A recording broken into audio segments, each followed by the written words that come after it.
दोस्तों, छत्रपति शिवाजी महाराज ने बीजापुर का सरदार अफजल खान को मारने के लिए बागनक इस अनूठे हथियार का इस्तेमाल किया था।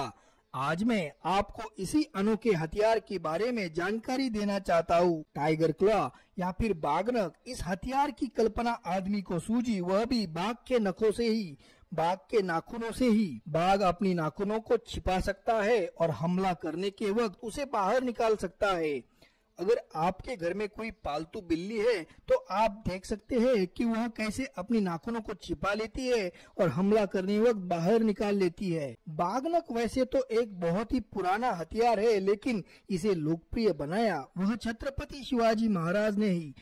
बागनक की रचना ऐसी होती है कि हम इसे आसानी से अपनी मुट्ठी में छिपा सकते हैं। देखने वालों को यह लगता है कि सामने वाले ने अंगूठियां ही पहनी हुई है।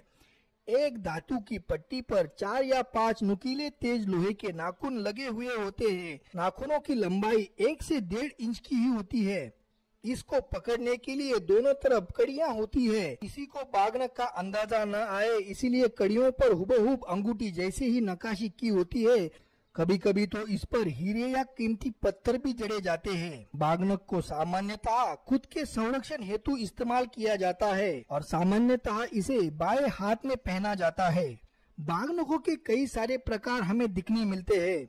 ज्यादातर समय इसे बिछुआ नाम के एक छोटे चाकू के साथ इस्तेमाल किया जाता है। बिछुआ नाम का यह छोटा चाकू बिल्कुल बिछुए की तरह ही टेढ़ा मेढ़ा, छोटा और बहुत ही तेज होता है।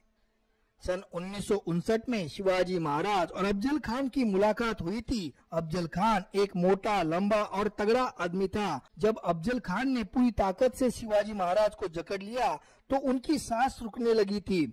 अफजल खान ने चाकू से शिवाजी महाराज की पीठ पर वार किया, लेकिन उस समय शिवाजी महाराज ने लोहे का कवच पहन रखा था, इसलिए अफजल खान के वार से वह बच गए। फिर शिवाजी महाराज ने बागनकों से उसे घायल करके खुद को उसके चंगुल से छुड़ा लिया और फिर बिच्छुओं से हमला कर उसका पेट फाड़ डाला था।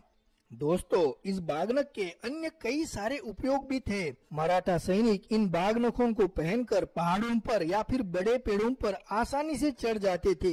दोस्तों, बागनक यह पुरातन जमानों से चोरों और महिलाओं का हथियार माना जाता है। चोर जब चोरी करने जाते थे तब वह इसे अपने बाएं हाथ में पहन कर रखते थे और जब भी कोई उन्हें पकड़ने की कोशिश करता था तो चोर उसे बागनक से घायल कर भाग जाते थे। राजपूत महिलाएं भी यात्रा करते समय आत्म संरक्षण के लिए बागनक को अपने पास रखती थी। निहंग सिख यानी कि सिख योद्धा भी अपनी पगड़ी में बागनक को छुपा के रखते थे।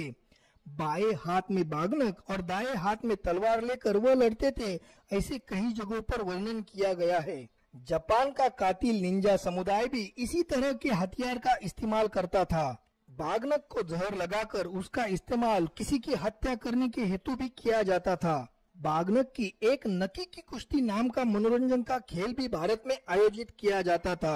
इस मनोरंजन के खेल में दारू, गांजा या अन्य नशीले पदार्थ का सेवन कर दो पहलवान बागनक पहनकर अखाड़े में उतर जाते और फिर एक दूसरे को अपने हाथों में रहे बागनकों से वह घायल कर देते।